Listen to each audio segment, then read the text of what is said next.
bonne reprise à toutes et à tous. Du coup, on poursuit les présentations, notre merveilleux programme avec Hélène Sellier, qui est doctorante en littérature contemporaine et culture médiatique à l'Université Paris-Est. Sa thèse porte sur les liens entre littérature et jeux vidéo. Et ces recherches interrogent les emprunts réciproques entre jeux vidéo et littérature en termes de représentation et plus largement sur les phénomènes intermédiatiques.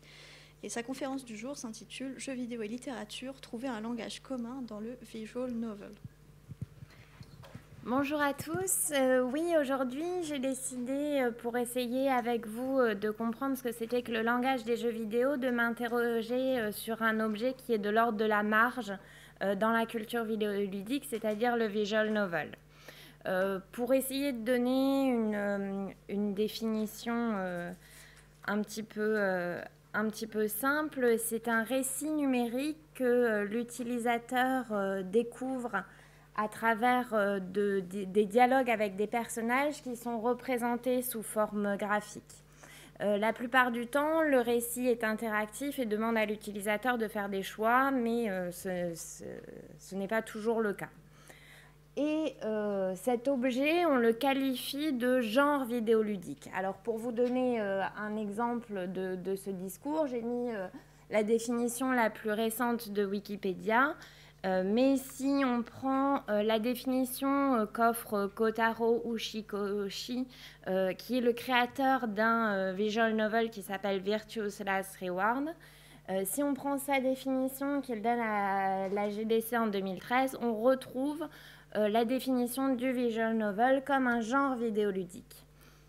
Mais dans toutes les définitions qu'on trouve, il y a la tension, la mise en tension entre jeu et récit. Vous pouvez voir ici, dans les propositions des moteurs de recherche, revient cette question, est-ce que le visual novel est de l'ordre de la littérature ou du jeu vidéo? Avant de revenir sur la qualité fondamentalement littéraire d'un jeu vidéo, j'avais envie de vous donner quelques éléments de contexte par rapport au visual novel. D'abord, l'expression, comme vous l'avez remarqué, est anglaise, mais la naissance du visual novel se fait au Japon. Lorsqu'on cherche à retracer sa généalogie, on mentionne souvent la série The Portopia Serial Murder Case comme jeu fondateur. Mais d'autres sont mentionnés en parallèle, en contradiction, comme Snatchers, que vous connaissez peut-être comme le jeu qui a fait préfigure de Metal Gear Solid. Et ces jeux sont évoqués notamment pour les différencier, parce que le visual novel est un genre qui va toucher à d'autres définitions génériques vidéoludiques, notamment celui de l'adventure game qui, au Japon, désigne des objets qui ont aussi une importance, qui accordent aussi une importance au récit, mais qui inclut des éléments de gameplay, pour reprendre la langue des joueurs. En fait, comme on le verra par la suite, les objets sont bien plus complexes et certains visual novels ont des éléments de gameplay. Donc je disais que le visual novel est un genre à la croisée de plusieurs autres et notamment les dating sims, c'est-à-dire les jeux de drague virtuels, sont aussi un genre qui vont être affiliés au visual novel. D'ailleurs, le genre de visual novel est très peu utilisé au Japon et on leur préfère d'autres étiquettes comme le terme d'otome qui désigne des jeux où il y a des histoires d'amour à destination de filles ou leur contrepartie masculine, les bishoujo. Les chercheurs qui travaillent sur les visual novels montrent qu'il faut les comprendre comme dans l'émergence de la culture japonaise et en particulier dans la culture otaku. C'est ce que montrent Taylor et Kim et Ashmin notamment. Donc il faut bien comprendre que le visual novel naît d'une parenté notamment avec le manga, dans une culture geek otaku. C'est un genre qui a eu un fort succès au Japon et qui commence à se développer en Occident à la fin des années 2000, milieu-fin des années 2000. Aujourd'hui, ça reste encore un marché de niche qui connaît de plus en plus une forte croissance. Les chercheurs qui travaillent sur l'occidentalisation des visual novels insistent notamment sur l'influence des genres établis en Occident, comme le point and click, sur les figures et le fonctionnement des jeux quand ils sont produits en Occident, ou alors quand ils sont retraduits ou réadaptés.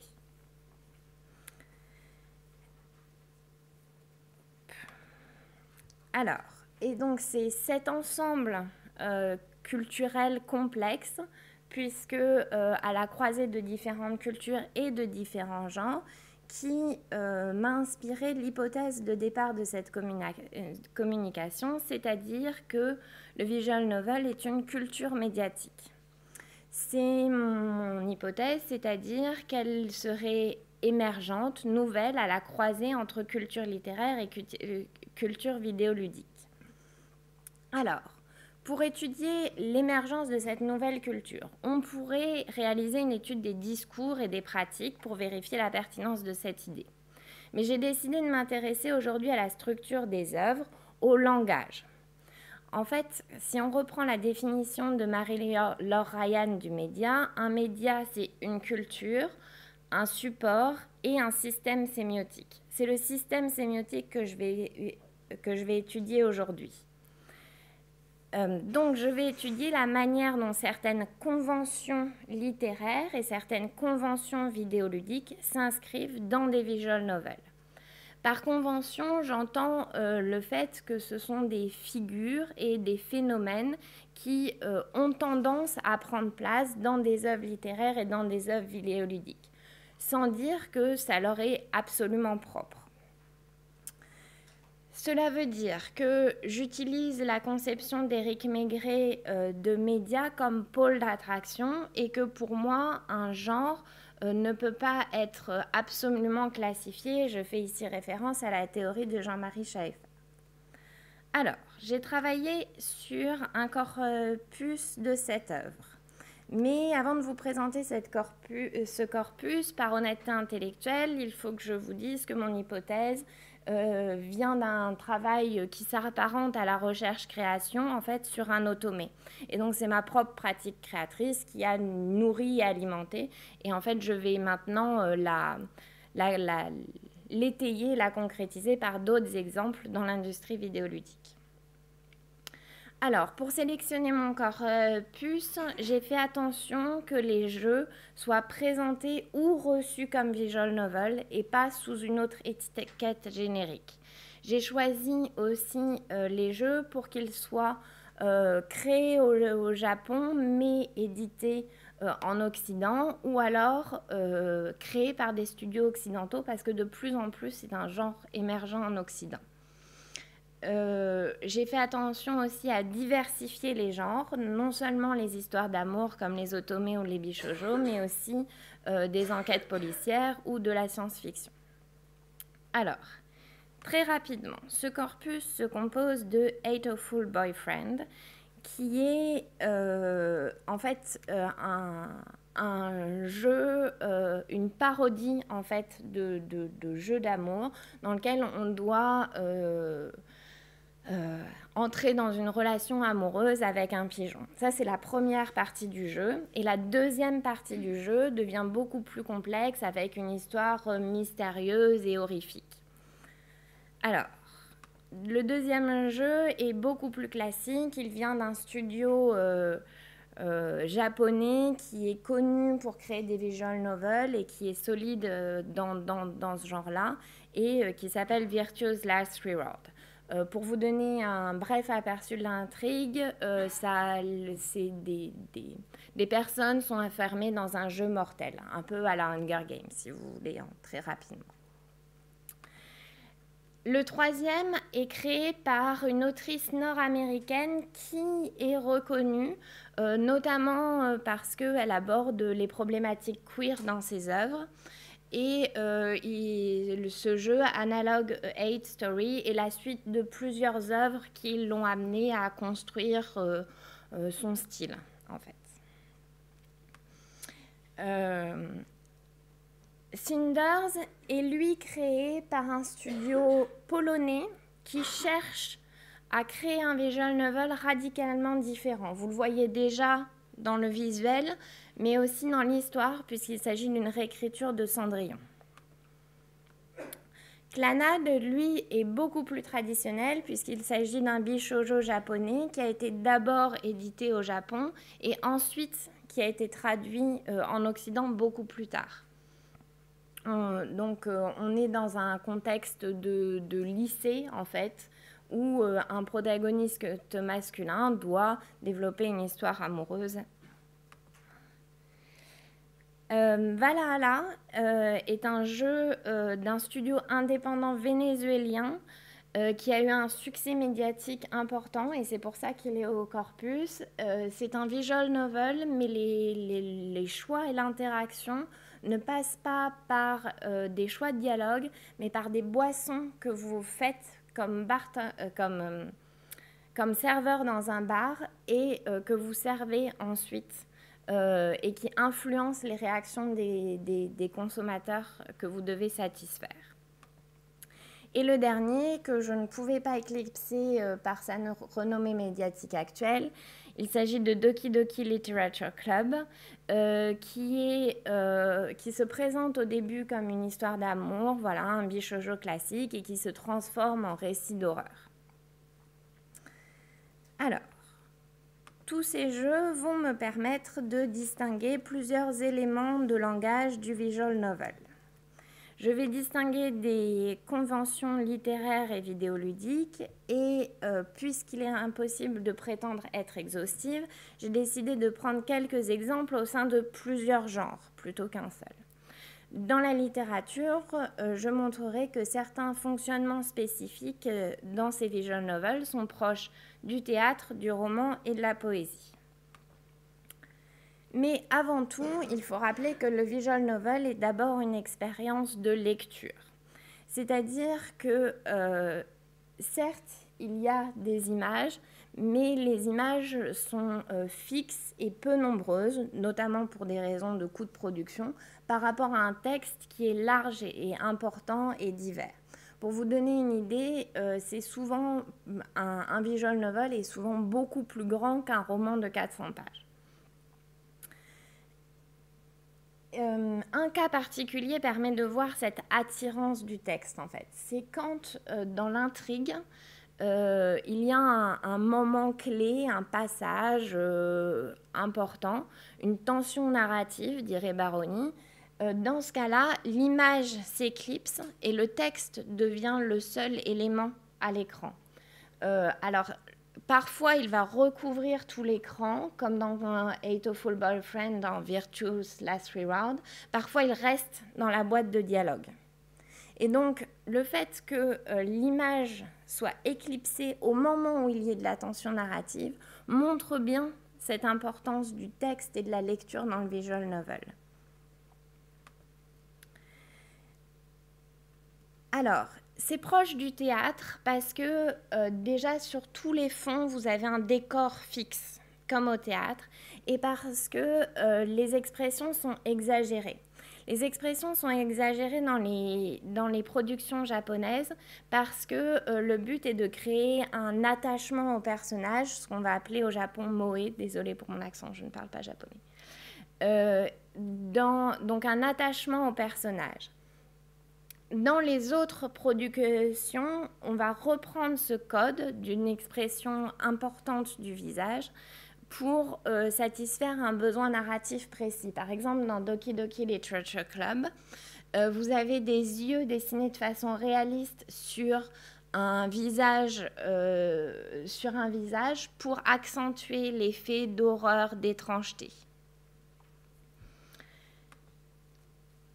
Le théâtre est un modèle pour comprendre le visual novel, non seulement parce qu'il y a ces décors et ces expressions donc au niveau visuel, mais aussi au niveau du texte. Parce que la plupart du texte du visual novel est du dialogue, en fait. Et il y a un réel travail de dialogue. Par exemple, Analog A Hate Story est un monologue et pourrait être étudié entièrement comme un monologue puisque le joueur n'a de choix comme interaction que oui ou non, parfois. Donc c'est seulement des intelligences artificielles qui vont lui parler en fait et lui raconter quelque chose. Et vous avez donc le travail du dialogue qui est fait au théâtre des différentes manières. Certains jeux vont insister sur l'oralité, comme Virtue's Last Reward, tandis que d'autres vont essayer de créer des belles répliques. Et en ce sens, Cinders est parfaitement en adéquation avec son héritage littéraire. À côté de ces passages de dialogue, vous avez quelques passages narratifs. Alors, il ne faut pas confondre les passages narratifs avec une autre sorte de texte qui est les pensées des personnages mis entre parenthèses. Les pensées des personnages mises entre parenthèses servent souvent à donner des indications aux joueurs très concrètes d'action et elles sont plutôt héritées des mangas et de l'expression de l'intériorité dans les mangas.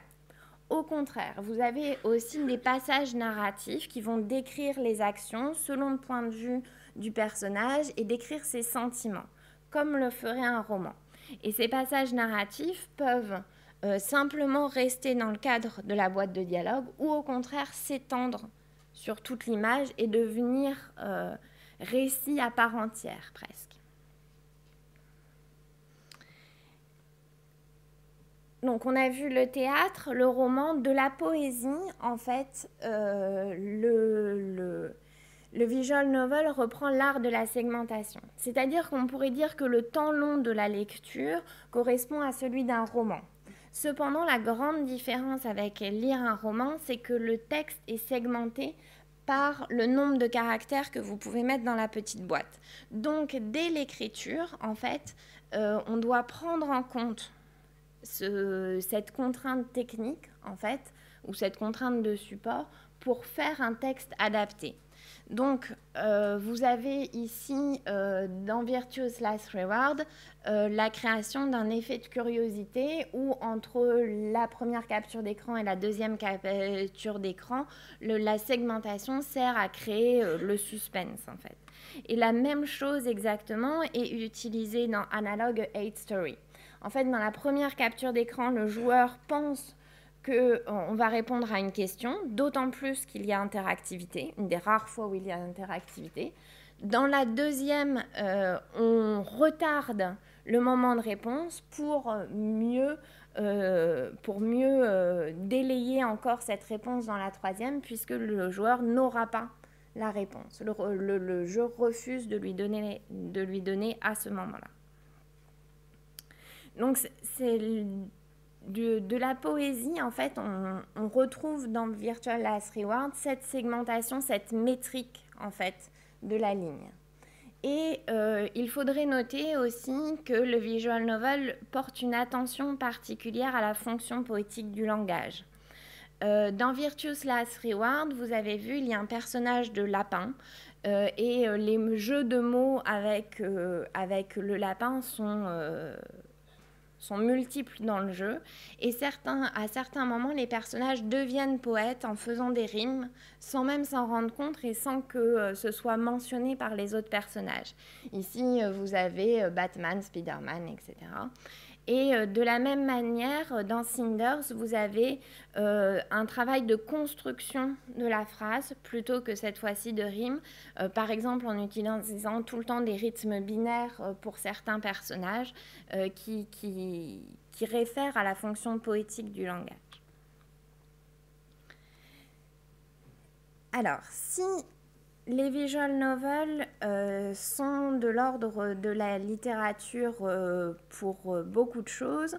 On peut aussi les comprendre en fonction du jeu vidéo, du jeu d'aventure et du jeu de rôle, si tant est qu'on puisse distinguer ces deux genres. Du jeu d'aventure, le visual novel va reprendre les énigmes, qui sont à la fois des énigmes narratives et des énigmes ludiques. Par exemple, dans Virtuous Last Reward, vous avez 2 phases de jeu, des phases où vous discutez avec des personnages et des phases où vous résolvez des énigmes. Et là où ça devient intéressant, c'est que ces deux phases sont entremêlées, puisque dans chaque pièce d'où vous devez sortir, il existe un coffre et 2 combinaisons pour ouvrir ce coffre. Le premier permet de sortir de la pièce, qui est nécessaire pour avancer dans le jeu.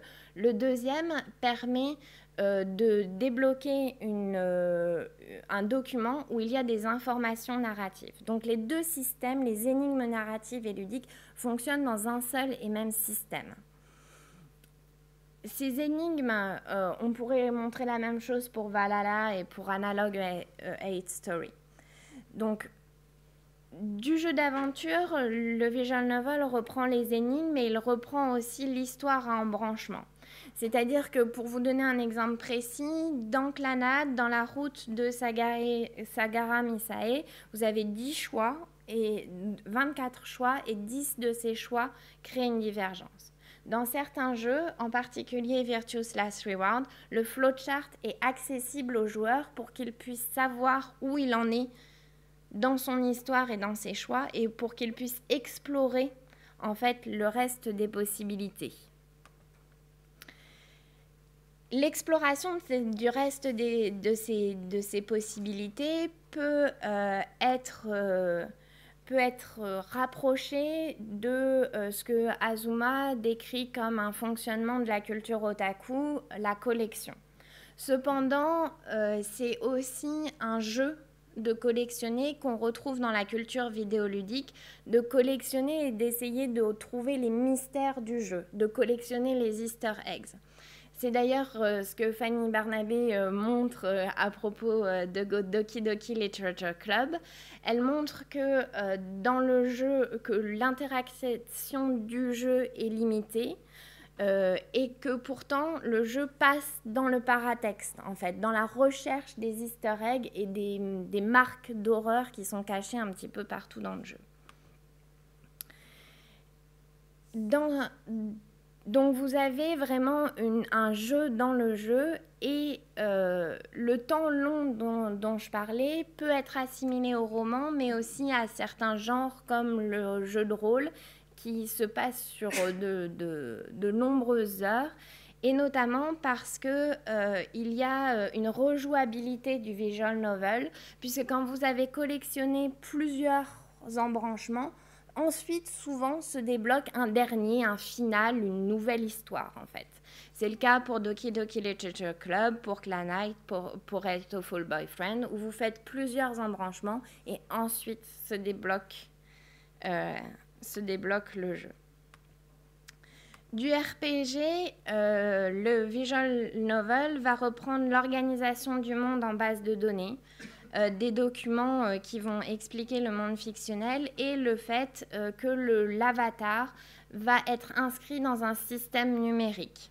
C'est-à-dire que ces choix vont le qualifier comme étant plus ou moins rebelle, par exemple, pour Cinders, ou plus ou moins complaisante, et vont affecter sa relation avec les autres personnages. C'est le cas aussi pour les dating sims. Vous avez même jusqu'à avoir un système de classe dans Hatoful Boyfriend. Et enfin, je voulais finir par une dernière figure de design, pour reprendre Guillaume Grandjean, que le visual novel réutilise, c'est-à-dire le boss de fin. Dans les visual novels, vous n'avez pas de combat, vous n'avez pas besoin de combattre quelque chose ou de finir en apothéose. Pourtant, beaucoup d'entre eux choisissent d'utiliser le boss de fin comme conclusion, et en particulier Doki Doki Literature Club, qui va utiliser cette figure dans le dernier des embranchements. Donc le visual novel est un nouveau langage empruntant des éléments à diverses cultures médiatiques. L'hybridation ne résulte pas seulement d'une juxtaposition du jeu vidéo et de la littérature, mais bien d'un entremêlement. Et donc, le visual novel permet d'interroger ce que c'est que le langage vidéoludique, parce que du jeu vidéo, il ne reprend pas ce qu'on dit habituellement être les spécificités du jeu vidéo, c'est-à-dire l'interactivité ou l'habileté à la manipulation, par exemple, mais d'autres figures de design comme le boss ou le système de l'avatar. Voilà.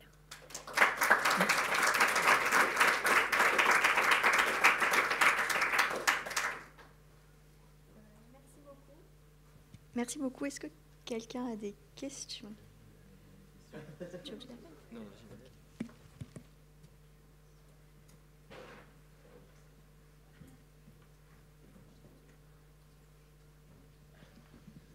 Merci beaucoup, Hélène, pour cette présentation. En fait, je voulais juste dire à quel point c'est important d'étudier le visual novel. Dans le cadre de mon livre, j'ai découvert, je travaillais sur Snatcher de Hideo Kojima, et puis, oui, qui peut être apparenté à un visual novel. Et puis là, j'ai découvert une ressource extraordinaire faite par les fans qui s'appelle le Visual Novel Database, qui, à ce jour, documente plus de 25 000 visual novels, et ils en ont retracé jusqu'au début des années 80. Avec des maillages intergénériques entre les genres vidéoludiques. Donc, ce n'est pas exactement ce que tu as décrit, mais il y a des généalogies à établir. 25 000, ça en fait un des genres vidéoludiques les plus importants. Juste au niveau du volume, c'est plus que les first-person shooters et plus que bien d'autres genres de ce monde. Donc, merci beaucoup pour ce travail-là. Je pense qu'on a besoin de plus en plus de personnes qui travaillent sur le visual novel. Merci, je commence.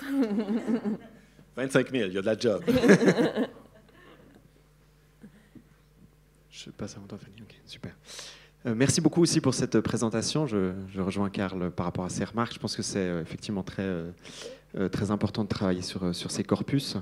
Et puis, alors c'est un peu apparu légèrement dans un slide que vous avez passé peut-être assez vite sur ces idées de base de données qui me semblent effectivement assez fondamentales dans la manière dont le visual novel permet justement de mettre en valeur, enfin dans l'exemple que vous avez cité de Doki Doki Literature Club, où on nous invite quand même à aller au-delà en fait du simple lancement du jeu, à bien sûr aller aussi dans les bases de données elles-mêmes. Et puis moi, par ailleurs, dans mon expérience du jeu, après je suis allé discuter avec le compte Twitter de Monica et des différentes filles que l'auteur alimente de temps en temps. Donc on a aussi quelque chose qui permet aussi ce minimalisme du texte permet aussi de complètement diffuser l'expérience du jeu au-delà de ça. Moi, ma remarque, enfin ma question, disons plutôt, c'est je me posais la question s'il était envisageable, je repensais alors de nouveau sur Doki Doki Literature Club, s'il était aussi envisageable de considérer, puisqu'on est vraiment dans du minimalisme dans le design, de considérer aussi la position de jeu. Je sais que moi, ce qui m'a beaucoup marqué dans mon expérience de ce jeu,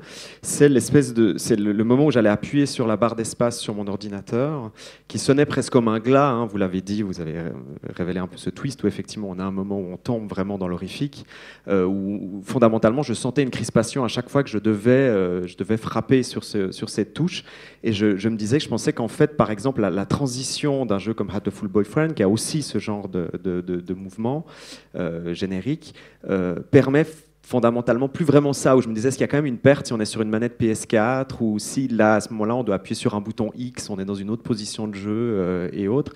Et je me demandais s'il y avait aussi une prise en considération de la position de la lectrice ou de la joueuse dans la consommation aussi de ces productions. Alors, j'ai plusieurs éléments de réponse. Déjà, il y a certains visual novels qui permettent la lecture automatique du texte, en fait. Donc, dans ce cas-là, la barre d'espace n'a pas autant, ou le X de la manette a moins d'importance, en fait. Et donc, du coup, on est d'autant plus proche d'une expérience de lecture presque de littérature numérique, en fait. À l'opposé, en fait, parce que en fait, c'est tout un spectre de pratiques et de corporéité en fait, du visual novel. Et à l'opposé, vous avez les visual novels payants, les free-to-play, qui font payer la ligne de dialogue. En fait, donc vous avez 5, par exemple, lignes de dialogue par jour. Et donc, à chaque fois, la joueuse ressent la frustration de cliquer en sachant qu'elle aura le droit à 5 clics par jour. Et dans ce cas-là, le clic veut dire beaucoup. Alors, je ne l'ai pas abordé là, mais c'est d'autant plus important dans la segmentation en fait, du texte et ce que les auteurs font de la segmentation du texte et où est-ce qu'ils arrêtent pour créer le suspense ou pas, dans quelle dynamique, est-ce que c'est... voilà. Mais il me faut un petit peu plus de temps pour développer. Merci beaucoup pour ta présentation et je rejoins Karl sur le fait que c'est vraiment important d'étudier le visual novel et je trouve que tu débroussailles vraiment bien le terrain. En fait, tu as fait quelque chose de vraiment très utile. J'ai 2 questions, une qui est un peu idiote, je le dis déjà, mais en t'entendant parler de la centralité du texte et la primauté du texte sur l'image dans les visual novels, je me demandais si ça serait pas intéressant de faire aussi un parallèle ou une sortie pour étudier les sound novels. Ceci étant dit que je sais que c'est un genre très développé au Japon, mais je suis pas sûre qu'il y en a beaucoup qui sont traduits. Donc en fait, peut-être que c'est juste, enfin, que ça peut poser un certain nombre de problèmes pragmatiques, mais au niveau des mécanismes textuels et des influences génériques et de l'hybridation des genres, j'ai l'impression qu'il y a quand même beaucoup de points communs entre ces 2 genres-là, ou formats-là, je ne sais pas trop. Donc je ne sais pas trop ce que tu en penses. Alors sinon, la deuxième question, c'est parce que je suis en train de jouer à Virtue's Last Rewards pour le moment. Merci de ne pas l'avoir spoilé d'ailleurs. Et il y a quelque chose que je trouve stylistiquement un peu perturbant dans le jeu au niveau vraiment du texte, et c'est les passages que tu as décrits, l'alternance entre les dialogues et les passages narratifs, où d'un coup le protagoniste va décrire ce qu'il ressent, et où, en fait, il y a vraiment une rupture de style assez forte, je trouve, entre ces 2 types de textes-là. Les dialogues restant relativement humoristiques ou froids, alors même que le contenu du jeu est quand même assez horrifique et que voilà, on va potentiellement croiser il y a des meurtres, etc. On croise des cadavres. Et quand les personnages se parlent entre eux, c'est toujours très distant, genre « Oh, un corps, allons l'investiguer », etc. Et on a une transition entre ça et les moments où le protagoniste, du coup, décrit ce qu'il ressent et dans des termes avec beaucoup plus d'emphase, etc., en disant ah, « je ne pouvais pas supporter ce que je voyais », etc. Au point où on a presque l'impression que c'est plus le même personnage quand on passe de l'un à l'autre. Enfin, en tant que lecteur, c'est un peu bizarre. Et en fait, tout ça pour en venir au fait que je me demande si... parce que tu classais ça dans l'influence du théâtre, enfin, dans le fait que c'est une convention plutôt littéraire, cette alternance entre dialogue et passage narratif. Je me demandais s'il n'y a quand même pas une influence du ludique dans ces ruptures stylistiques, dans le sens où les dialogues sont plutôt situés dans des passages joués, que ce soit dans le passage, dans des passages soit où on va être amené à faire des choix, à choisir un embranchement plutôt qu'un autre, soit même dans les phases de puzzle où il y a quand même des dialogues qui interviennent de temps en temps, etc. Et que du coup, cette inclusion des dialogues dans les passages joués les détermine stylistiquement les détermine stylistiquement, et ce qui crée cet écart très fort avec les passages narratifs. Donc voilà, désolée, j'ai beaucoup parlé, mais c'est parce que j'ai trouvé ce que tu disais très inspirant, et je ne sais pas si ça te... Voilà. Oui, beaucoup. Pour les sound novels, j'en connais très peu, donc voilà, je ne pourrais pas répondre vraiment là-dessus. Pour les passages narratifs et puis les dialogues, alors certes, c'est parce que c'est inclus dans une phase de jeu, les dialogues, mais en même temps, je pense que la rupture stylistique est volontaire. Et souvent, j'ai l'impression que quand les visual novels créent cette narration, c'est vraiment pour se démarquer des autres et avoir une plus-value en fait littéraire. Et vraiment dire bon, on est un visual novel, certes, on fait du dialogue, du quotidien, voilà, parce que c'est ce que notre genre fait, mais regardez, on est plus profond que ça, même dans ce cas-là, on va réutiliser en fait les choses très classiques des romans. Par exemple, ce sera l'utilisation du passé simple, d'un langage très métaphorique, de comparaison, de choses comme ça. Tu disais l'emphase des sentiments. Oui, c'est ça en fait.